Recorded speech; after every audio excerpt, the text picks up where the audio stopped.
बाबा साहब भीमराव अम्बेडकर साहब को नमन करते हुए मैं अपने राष्ट्रीय पार्टी मंच के छोटे बड़े सभी कार्यकर्ताओं को धन्यवाद देना चाहता हूं, जिन्होंने रात दिन चल करके कड़ी मेहनत किया, गांव-गांव जाकर के प्रचार प्रसार किया। आज उसी का परिणाम है कि हमारे बीच में ये जो जनसैलाब दिखाई पड़ रहा है, ये हमारे राष्ट्रीय पार्टी मंच के कार्यकर्ताओं की कड़ी मेहनत और उनके द्वारा किया गया कार्य है। साथियों, आज का विषय है, आप लोग जानते हैं, हमारे पासी समाज के इतिहास पे चर्चा होना है और पासी समाज के राजाओं की चर्चा के बाद हम लोग इस देश के राजपाट करने वाले लोग थे, लेकिन आज हमारी जिस तरीके से दुर्दशा है, तो हमको अपने इतिहास को जान करके फिर से अपने इतिहास को बनाने की जरूरत है। इसी पे चर्चा होने की जरूरत है।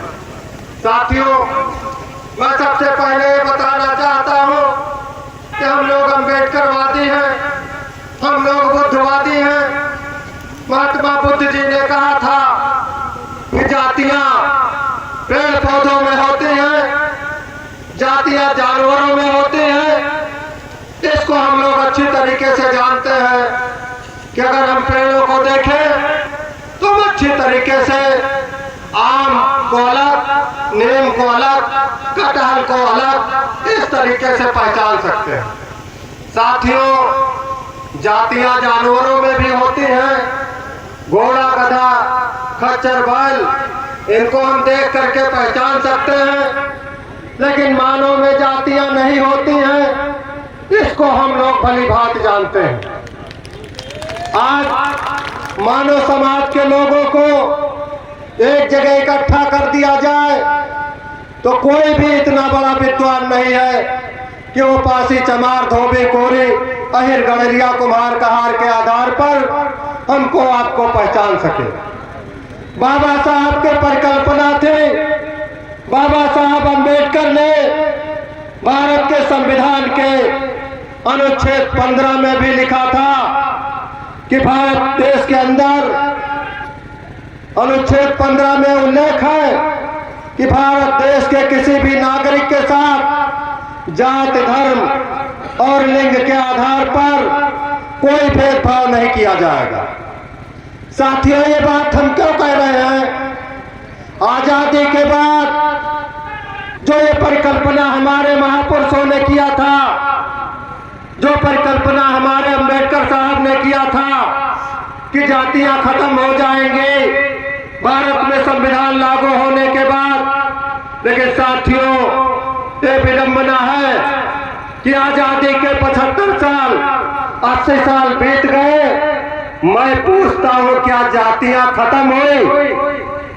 आप लोग बताइए ना, जातियां खत्म हुई? आज भी पासी, चमार, धोबी, कोरे, इन लोगों के साथ आज इनको अछूत और नीच आज भी समझा जाता। तो आज इसलिए हमको जरूरत पड़ी राष्ट्रीय पासी मंच बनाने की, क्योंकि मैं जातिवादी तो नहीं हूँ, लेकिन मैं जिस जाति में पैदा हुआ हूँ उस जात के सम्मान के लिए, उस समाज के इतिहास के लिए, उस समाज को राज सत्ता पर पहुंचाने के लिए ये लड़ाई लड़ने का काम मैंने राष्ट्रीय पासी मंच के जरिए शुरू किया। ये सहयोग जो आप लोग हमको दे रहे हैं, आज मैं अभिभूत हूँ। मैं अपने समाज पर जो आज इतनी बड़ी संख्या में, इतने विपरीत परिस्थितियों में, खराब मौसम में भी इकट्ठा होने का काम किया, मैं सारे कार्यकर्ताओं का तहे दिल से धन्यवाद देता हूं। साथियों, पासी समाज का बहुत ही गौरवशाली इतिहास रहा है। आज उत्तर प्रदेश के अंदर किसी भी जिले में चले जाइए, पासी समाज के कोट किले आज भी खंडहर के रूप में आपको मौजूद मिलेंगे। आज मैं बड़ी दूर की बात नहीं करूंगा, मैं उत्तर प्रदेश की भी बात नहीं करूंगा, सिर्फ हैदरगढ़ की बात करूंगा। हैदरगढ़ के बगल में 3 किलोमीटर दूरी पर एक किला नाम का गांव है, और वो किला किसी और का नहीं, पासी समाज के हरदन पासी का किला है। आज भी जिन लोगों ने न देखा हो तो देख आइए जाके। साथियों, आज इसे हैदरगढ़ के अंदर त्रिवेदीगंज जो है, इस त्रिवेदीगंज के अंदर पैकौली गांव है। पैकौली गांव के पूरब में देवल पासी का किला आज भी 20 बीघे के क्षेत्रफल में फैला हुआ है, जिसको लोग देवल डीह के नाम से आज भी जानते हैं। आज जो भिलवल जो तुम्हारे बगल में है, इस भिलवल का नाम भिलवल क्यों पड़ा? ये भीलों का राज्य था, ये पासियों का राज्य था। आप लोग देख लीजिए, जब भिलवल के अंदर जाएंगे तो वहाँ फटका मोहल्ला जब आप पूछ लीजिए, वो फटका आज भी फटका मोहल्ला के नाम से है, वहाँ पासियों का किला मौजूद हुआ करता है। इसलिए साथियों, मैं आप लोगों को यही बताना चाहता हूँ कि चाहे वो लाखन पासी रहे हो, चाहे वो सीता पासी रहे हो, चाहे राजा गंगा बख्श पासी रहे हो, चाहे वो डालदेव पासी रहे हो, आज हमारे चाहे वो कौशाम्बी में कड़े देव पासी रहे हो, आज हमारे पासी समाज के पुरखों ने इस देश की धरती पर 7वीं शताब्दी से लेकर के 18वीं शताब्दी तक राजपाट करने का काम किया था। साथियों, जब इस देश में जब इस देश की अखंडता को, इस देश की एकता को, इस देश की आजादी को नष्ट भ्रष्ट करने के लिए जब इस धरती पर किसी विदेशी ने कदम रखा, तो पासी समाज अनार्य बनकर, आर्यों से, हिंदू बनकर के मुगलों से, और इस देश में जब अंग्रेज आए तो जरायम जाति बनकर के अंग्रेजों से युद्ध लड़ने का काम किया था। आज 1857 की लड़ाई जब इस देश में चल रही थी, तो आपको याद होगा, आप तमाम जातियों का इतिहास जो आप पढ़ रहे हैं, ये लोग इस लड़ाई को लड़ने वाले लोग नहीं थे, ये तो अंग्रेजों के दलाल थे। उन दलालों का इतिहास लिखा गया है। लेकिन अंग्रेजों से अगर किसी ने लड़ाई लड़ी है तो वीरा पासी तुम्हारे कुल के थे, तुम्हारे खानदान के थे, जिन्होंने रायबरेली में बहुत बड़ी लड़ाई लड़ी थी।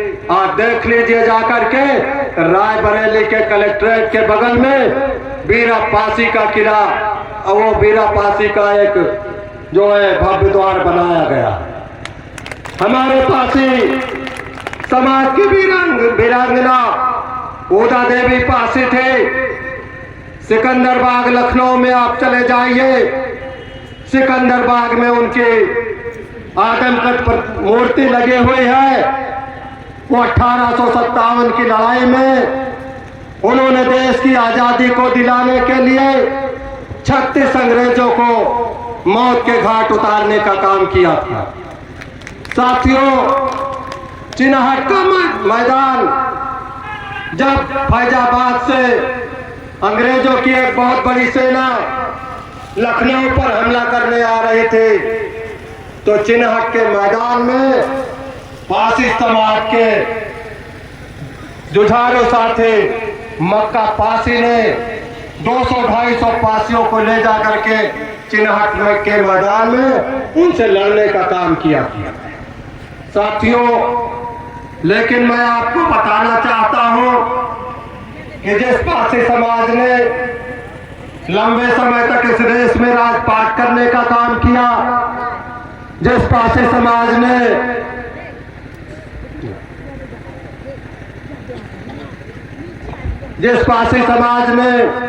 इस देश को आजादी दिलाने का काम किया, आज इस देश के चाटकार इतिहासकारों ने हमारे पासी समाज के इतिहास को छुपाने का काम किया। हमारे पासी समाज के इतिहास को इतिहास के पन्नों में नहीं आने दिया। इस चीज को हमारा पासी समाज आज भी नहीं जान रहा है कि हमारे पासी समाज